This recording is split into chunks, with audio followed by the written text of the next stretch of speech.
अगर आप भी चाहते हैं बिट्टू मलंगिया इंटरटेनमेंट का ऑडियो वीडियो सबसे पहले आप तक पहुंचे, तो लाल बटन को दबाकर चैनल को सब्सक्राइब करें और बेल आइकन दबाना ना भूलें।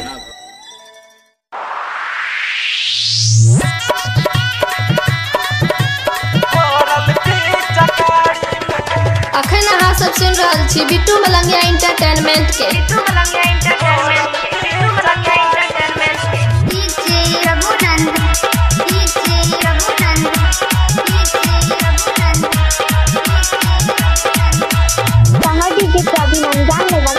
ऐसे ना बोला। होली खेले येलो भैया ससुरारी में, जाके रंग डालो भौजी के साड़ी में। होली खेले येलो भैया ससुरारी में, जाके रंग डालो भौजी के साड़ी में। होली खेले येलो भैया ससुरारी में, जाके रंग डालो भौजी के साड़ी में।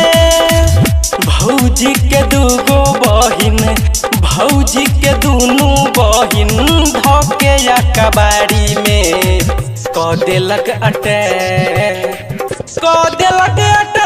हमारा भरल पिचकारी में। क देलक अटैक हमारा भरल पिचकारी में। डीजे बिट्टू मलंगिया मधुबनी 77 837 38 0।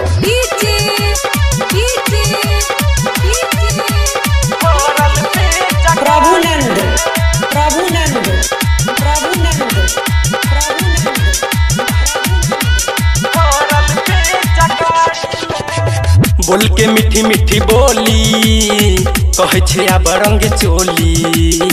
भूल के भूले न पैब एह साल के तू होली। बोल के मीठी मीठी बोली कहे छे आब रंग चोली। भूल के भूले न पैब एह साल के तू होली।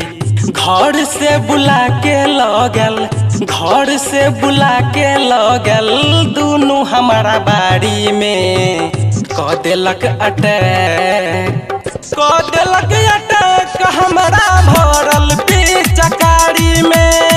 क देलक अटैक हमारा भरल पिचकारी में। डीजे बिट्टू मलंगिया मधुबनी।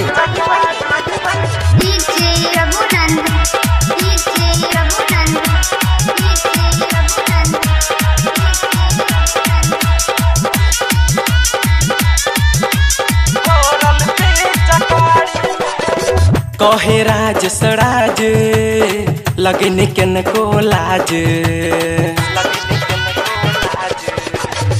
कहे राज सराज लगन के न को लाज। गाँव में लगे छे दुनू बड़का उड़न बाजे। राइटर रमेश कहे अमित कहे मिले ओहे बसवारी में क देलक अटैक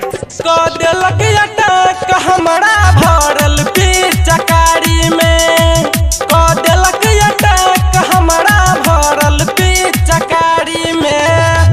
भौजी के दूगो बहिन, भौजी के दूनू बहिन धोके या कबाड़ी में क देलक अटैक